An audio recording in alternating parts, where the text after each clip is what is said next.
హైదరాబాద్ పోలీసులు surprise day drunk and drive తనిఖీలు చేపట్టారు. మింట్ కాంపౌండ్ లో చేపట్టిన ఈ స్పెషల్ డ్రైవ్ లో traffic joint CP Joel Davis పాల్గొన్నారు.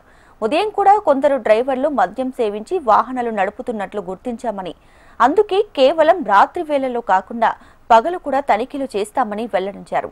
35 మంది స్కూల్ బస్ డ్రైవర్లు మద్యం సేవించి వాహనాలు నడుపుతూ పట్టుబడ్డారని తెలిపారు.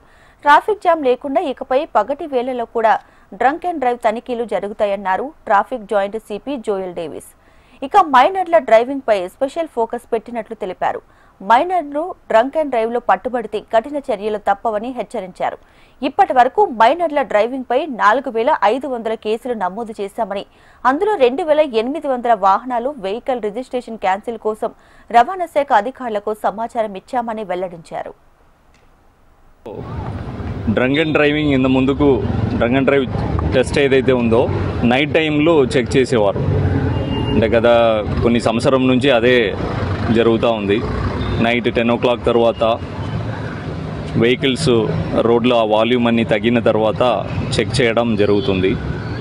దానికి రీజన్ కూడా ఏంటంటే వాల్యూమ్ పెరిగిపోయి రెగ్యులేషన్లో అంతా కాన్సన్ట్రేట్ చేయడం వల్ల డే టైంలో చెకింగ్ అన్నది కంప్లీట్గా లేకుండా పోయింది.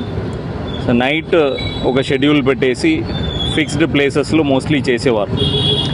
రీసెంట్గా ఈ స్కూల్ బస్సెస్, ఆటోస్ ఇవన్నీ ఒక డ్రైవ్ లాగా తీసుకొని స్కూల్ ఓపెనింగ్ టైంలో మేము మార్నింగ్ టైము, ఈవినింగ్ టైము అట్లా చెక్ చేయడం స్టార్ట్ చేసినాం.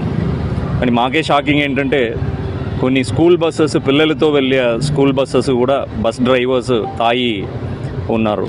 దానిలో ఒక బస్సులో అయితే 400 రీడింగ్ వచ్చింది. సో దాదాపు ఈ 1 month డ్రైవ్లో 35 డ్రైవర్స్ తాగి ఉండడం గుర్తించినాం.